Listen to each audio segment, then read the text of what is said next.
નમસ્કાર મિત્રો, સ્વાગત છે તમારું અમારી યુટ્યુબ ચેનલમાં। તો મિત્રો, જે ગુજરાત ગૌણ સેવા પસંદગી મંડળ ગાંધીનગર તરફથી junior clerk, head clerk, senior clerk સહિત અલગ અલગ ગ્રુપ એ ગ્રુપ બી ની જે ભરતીની જાહેરાત કરવામાં આવેલી હતી અને તાજેતરમાં તેમની લેખિત પરીક્ષા લેવામાં આવેલ છે। એટલે કે મિત્રો, જે પહેલા તબક્કાની પરીક્ષા છે તે પણ લેવામાં આવેલ છે। હવે મિત્રો, જે વિદ્યાર્થીઓએ પહેલા તબક્કાની પરીક્ષા આપેલ છે તો તેઓને જે પરીક્ષા ફી ભરેલ છે તે પરત કરી દેવામાં આવશે। તો મિત્રો, આ પરીક્ષા ફી છે તે કઈ તારીખ સુધીમાં મળવાપાત્ર થશે તે તમામ માહિતી આપણે આજના વિડીયોમાં મેળવશું।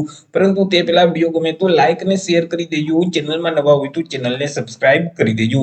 તો ચાલો મિત્રો, વિડીયોની શરૂઆત કરીએ। મિત્રો, આ જે નોટિફિકેશન છે તે ગુજરાત ગૌણ સેવા પસંદગી મંડળ ગાંધીનગર તરફથી જાહેર કરવામાં આવેલું છે। પરીક્ષા ફી પરત જમા કરવા બાબતનું કંઈક નોટિફિકેશન બોર્ડ તરફથી જાહેર કરવામાં આવેલું છે।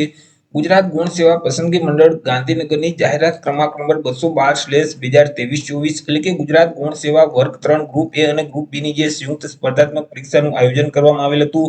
સીસીઈ એટલે કે કમ્બાઇન્ડ કોમ્પિટિટિવ એક્ઝામ ગ્રુપ એ ગ્રુપ બી નું જે આયોજન કરવામાં આવેલ હતું 1/4/2024 થી લઈને 20/5/2024 દરમિયાન। અને આ પરીક્ષા છે તે સીબીઆરટી દ્વારા લેવામાં આવેલ હતી, એટલે કે સીબીઆરટી પદ્ધતિ મુજબ આ પરીક્ષા લેવામાં આવેલ હતી।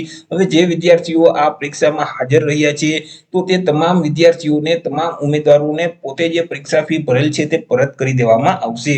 મિત્રો, અહીં વિદ્યાર્થીઓએ જે બેંક ખાતામાંથી પરીક્ષા ફી ભરેલ છે તે જ બેંક ખાતામાં ઓનલાઈન પેમેન્ટના માધ્યમથી પરત જમા કરાવવામાં આવશે અને ફી જમા કરાવવાની કાર્યવાહી છે તે પણ શરૂ કરી દેવામાં આવેલી છે। એટલે કે મિત્રો, જ્યારે તમે ઓનલાઈન પરીક્ષા ફી ભરેલ છે અને જે બેંક એકાઉન્ટમાંથી તમે પરીક્ષા ફી ભરેલ છે તે જ બેંક એકાઉન્ટમાં ફરીથી પરીક્ષા ફી છે તે જમા કરાવવામાં આવશે।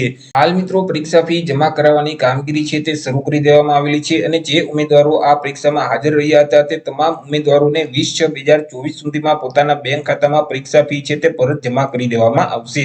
જો કોઈ પણ ઉમેદવારોને પરીક્ષા ફી પરત ના મળે તો તેવા સંજોગોમાં ઉમેદવારોએ 21/6/2024 થી લઈને 30/6/2024 દરમિયાન મંડળને રજૂઆત છે તે કરવાની રહેશે।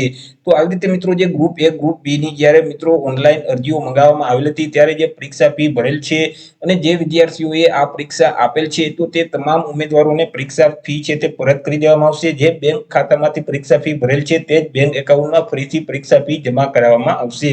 તો આશા રાખું છું મિત્રો, વિડીયો પસંદ પડ્યો હશે। વિડીયો પસંદ પડ્યો તો લાઈક અને શેર કરી દેજો, ચેનલમાં નવા હોય તો ચેનલને સબસ્ક્રાઇબ કરી દેજો।